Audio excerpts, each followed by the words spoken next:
Welcome to maths ज्ञान academy. आज हम पढ़ने जा रहे हैं सब्जेक्ट स्टैटिक्स। स्टैटिक्स जो कि थर्ड सेमेस्टर का सब्जेक्ट है, ये पढ़ेंगे हम। स्टैटिक्स जो है it is part of mechanics. Mechanics क्या है? मैकेनिक्स जो है इसके एनलार्ज्ड जो पार्ट है, मैकेनिक्स स्टैटिक्स का बिगर पार्ट है। मैकेनिक्स की फर्दर दो ब्रांचेस हैं। First branch is statics and the second branch is dynamics. Mechanics जो है it deals with the state of motion और rest of bodies, and statics is that branch of science of mechanics which deals with action of forces on solid bodies in equilibrium। ये deal करता है उन bodies के साथ जो body equilibrium में होती हैं। Dynamics is that branch of mechanics which deals with the action of forces on bodies in motion। तो बेसिकली इन दोनों में क्या डिफरेंस समझ आया हमें? ये दोनों ही ब्रांचेस स्टैटिक्स और डायनेमिक्स मैकेनिक्स का पार्ट है। स्टैटिक्स जो है वो रिजिड बॉडी जो इक्विलिब्रियम में होती हैं उसके ऊपर जितनी भी आप फोर्सेस का जो एक्शन होगा रिजिड बॉडीज के ऊपर when they are in equilibrium, वो जो पार्ट है वो हम स्टडी करेंगे स्टैटिक्स में। और वो पार्ट जिसमें बॉडीज जो है मोशन में रहेंगी, अगर फोर्स लगाने पर बॉडी मोशन में आ जाए, स्टेट ऑफ मोशन से जो डील करती है, उस ब्रांच को हम स्टडी करेंगे डायनामिक्स में। इक्विलिब्रियम क्या है? अब इक्विलिब्रियम हमें पता होना चाहिए भी इक्विलिब्रियम क्या चीज है। इक्विलिब्रियम जो है हम उसे कहेंगे यदि बॉडी के ऊपर आपने फोर्स लगाया और फोर्स लगाने पर बॉडी की जो है एक्सेलरेशन जो है वो जीरो रहे। एक्सेलरेशन जीरो है। एक्सेलरेशन जीरो किस केस में? या तो वेलोसिटी जो है बॉडी की जीरो है, या वेलोसिटी जो है यदि कांस्टेंट रहती है, there is no change in the velocity, तो एक्सेलरेशन जीरो होगी। मींस अगर वेलोसिटी पहले से ही जीरो है तो it means body is at rest, और वेलोसिटी यदि कांस्टेंट है इसका मतलब है body is at uniform motion. Uniform motion में यदि बॉडी है, दोनों ही केस में फोर्स लगाने पर यदि बॉडी में कोई एक्सेलरेशन ना हो, ना उसकी गति, अगर वेलोसिटी जो है अगर मोशन में है तो रेस्ट में ना आए, और वो अगर रेस्ट पे है तो वो मोशन में ना आए, उसकी स्टेट ऑफ मोशन यदि चेंज नहीं होती है, तो इस तरह की बॉडी को हम बोलेंगे that the body is at equilibrium. Next definition is that of particle. What is particle? Particle is a portion of matter which is indefinitely small in size without length, breadth or thickness। Particle जो है matter का वो हिस्सा हो जाएगा जो इतना छोटा है कि उसका मास तो होगा, लेकिन उसका जो डायमेंशंस हैं, लेंथ, ब्रेथ और thickness, that are negligible, very small. तो इसका एग्जाम्पल हम क्या ले सकते हैं? For example, if earth is rotating about sun, then जो अर्थ का जो अर्थ can be considered as a particle as compared with respect to the distance, with respect to its orbital distance। तो इस केस में इसका अर्थ का मास तो है, लेकिन इसकी डायमेंशंस जो हैं अगर हम उसको कंपेयर करें with this radial distance, that dimensions, इसकी जो लेंथ, ब्रेथ और जो थिकनेस है, that is negligible, it is very small.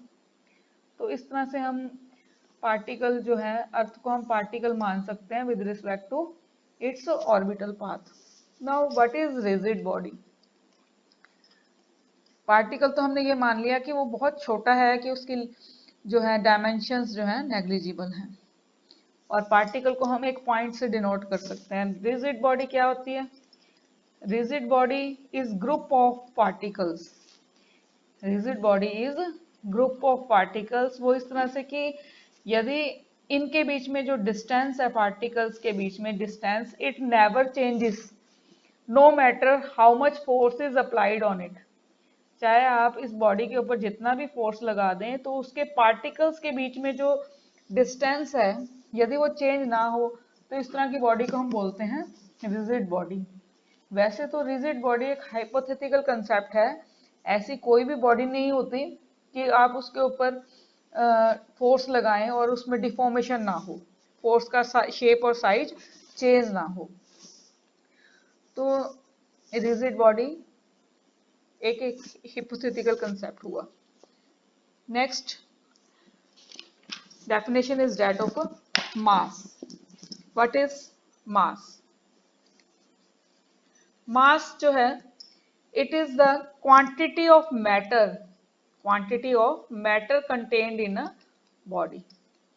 भी एक बॉडी के अंदर कितना मैटर कंटेन्ड है, उसको हम बोलेंगे mass. Now what are units of mass?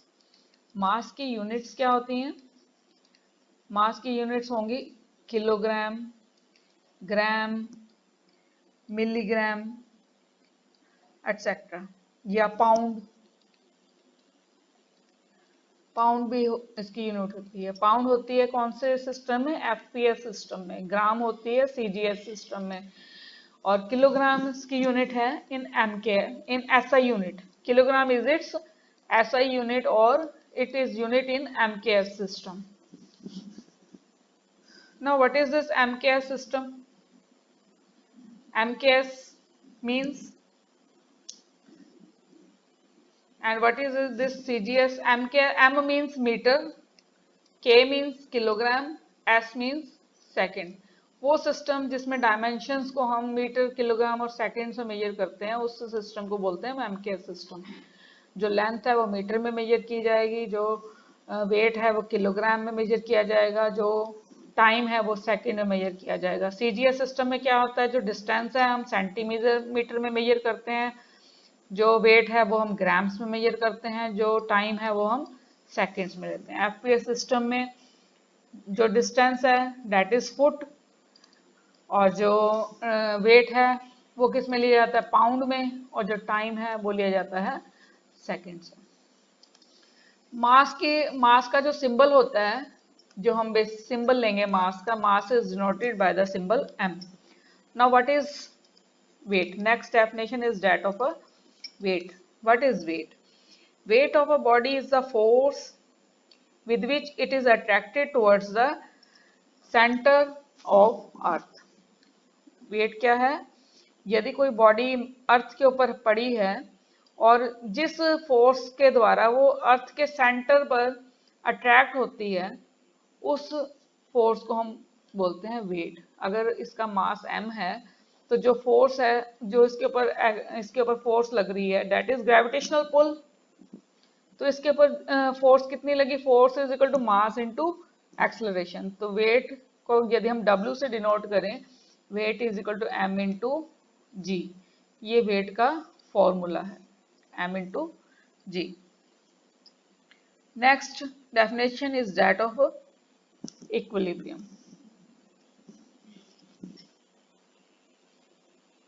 Equilibrium हम कर चुके हैं। Next definition is that of volume. What is volume?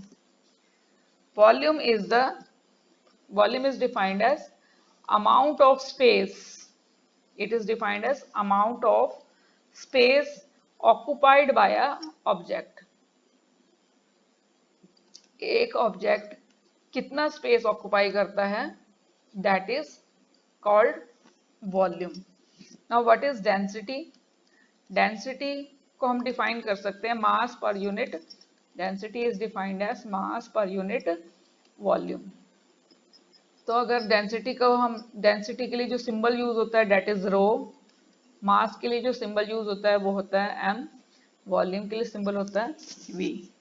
तो जो डेंसिटी की यूनिट्स हैं वो क्या होनी चाहिए? किलोग्राम पर मीटर क्यूब। नेक्स्ट है force. What is force?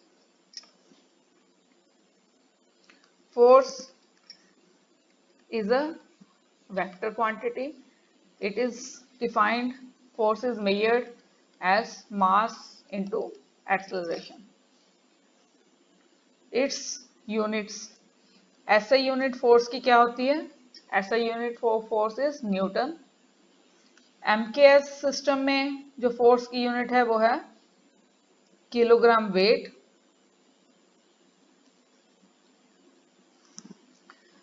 One newton is equal to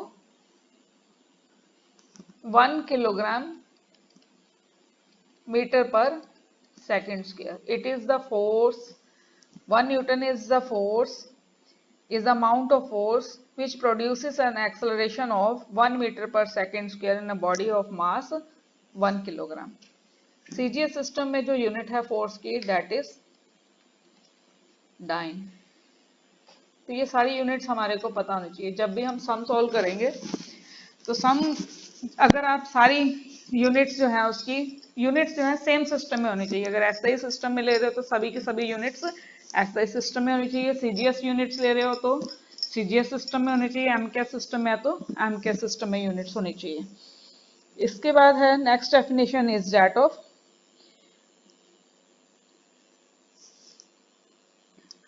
now how a force is represented. Representation of force.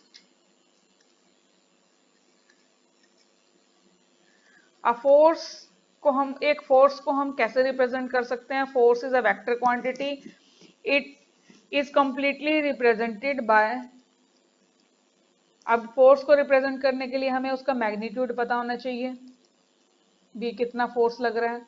दूसरे नंबर पे फोर्स किस डायरेक्शन में लग रहा है ये पता होना चाहिए. तीसरे नंबर पे हमें ये पता होना चाहिए कि फोर्स को किस पॉइंट पर अप्लाई किया जा रहा है. पॉइंट ऑफ एप्लीकेशन पता होना चाहिए हमें फोर्स का. तो फोर्स को हम रिप्रेजेंट कर सकते हैं एक लाइन से, एक डायरेक्टेड लाइन से, जिसकी जो जहां से जो पॉइंट स्टार्ट होता है, this point represents the point of application. जो फोर्स की जो लेंथ है, जो इस स्ट्रेट लाइन की जो लेंथ है, ये फोर्स के मैग्नीट्यूड को रिप्रेजेंट करती है. और जो फोर्स की जो डायरेक्शन जो है, इस तरह से डायरेक्टेड लाइन से उसकी डायरेक्शन पता चलती है. Then next concept is equilibrium of two forces. Equilibrium of two forces. अब दो फोर्सेस कब इक्विलिब्रियम में होंगी? इक्विलिब्रियम का मतलब है कि बॉडी के ऊपर आप फोर्स अप्लाई कर रहे हो और बॉडी जो है यदि मूव ना करे, उसमें कोई एक्सेलरेशन ना आए. ऐसा किस केस में हो सकता है? मान लिए दो फोर्सेस, दोनों फोर्सेस पहली बात तो इक्वल होनी चाहिए. They should be equal. First जो है इक्विलिब्रियम फोर्सेस के लिए force should be equal in magnitude. ये पहली कंडीशन है. Forces should be equal in magnitude. और फोर्सेस की जो डायरेक्शन होनी चाहिए वो क्या होनी चाहिए? ऑपोजिट डायरेक्शन में होनी चाहिए फोर्सेस. तीसरी कंडीशन क्या है? उनकी जो लाइन ऑफ एप्लीकेशन है दैट शुड बी सेम. ठीक है, that should be, line of application should be same. Same line के अलोंग फोर्सेस यदि एक्ट कर रही हैं तभी जो है फोर्सेस जो है इक्विलिब्रियम में होगी. अब इस केस में सेम लाइन पे एक्ट कर रही हैं तो इस बॉडी और दोनों फोर्सेस आपस में क्या है? बराबर है. मान लीजिए 5 न्यूटन फोर्स इधर से लगा रहे हैं हम और 5 न्यूटन फोर्स हम इधर से लगा रहे हैं और दोनों सेम लाइन के अबाउट, दोनों फोर्सेस सेम लाइन में हैं तो ये आपस में कैंसिल आउट कर देंगी. तो net acceleration in the body will be zero. इस बॉडी में कोई भी चेंज नहीं आएगा. अगर बॉडी रेस्ट में है तो रेस्ट में रहेगी, यदि बॉडी मोशन में है तो बॉडी मोशन में रहेगी.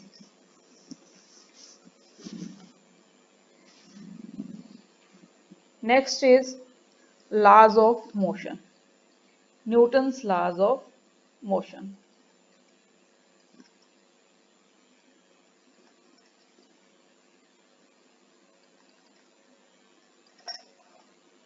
Newton's laws of motion.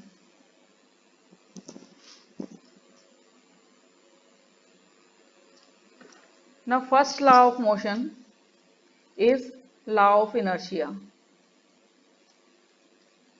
Law of inertia means यदि आप बॉडी के ऊपर लॉ ऑफ इनर्शिया में ये कहता है कि a body will remain at rest. अपनी जो बॉडी जो है अगर रेस्ट पे है तो वो रेस्ट पे रहने की कोशिश करेगी, और जो बॉडी मोशन में है वो मोशन में रहने की कोशिश करेगी। A body will remain at rest और रिमेन एट मोशन। तो फर्स्ट ला हमें ये कहता है अगर कोई बॉडी जो मूव कर रही है, अगर सेम डायरेक्शन में मूव कर रही है, it will try to remain in that state. अपनी स्टेट चेंज नहीं करने देती। सेकेंड लॉ ऑफ मोशन क्या कहता है? According to second law, force जो है, second law states that force is directly proportional to rate of change of momentum. Momentum is m into velocity। या कह सकते हो सेकेंड लॉ हमें ये बताता है that force is equal to mass into acceleration। Third law of motion हमें क्या बताता है? For every action there is equal and opposite reaction। For every action there is equal and opposite reaction।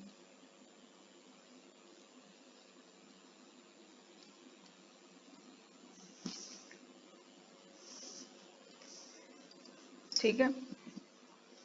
अब जैसे फोर्सेस को हम classify कर सकते हैं। Forces can be classified as action and reaction. Forces can be classified as attraction and repulsion.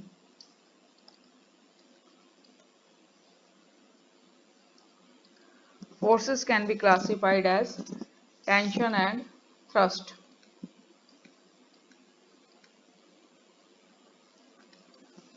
Action and reaction कैसे? मान लीजिए एक टेबल है, टेबल के ऊपर कोई भी हमने बॉडी है, तो ये जो बॉडी है टेबल के ऊपर जब पड़ी है, it is at rest state. Rest state में ये बॉडी का जो मास है ये नीचे की तरफ एक्ट करेगा, और जो टेबल है इसके ऊपर जो फोर्स लगाएगी वो इसके अपोजिट डायरेक्शन में लगाएगी। इसको बोलते हैं हम रिएक्शन। इसका जो मास है mg, ये नीचे की तरफ एक्ट करेगा। दिस इज जो वेट जो है इसका एक्शन हो गया, और जो टेबल इसके ऊपर इक्वल फोर्स ऊपर की तरफ लगा रही है, डेट इज रिएक्शन।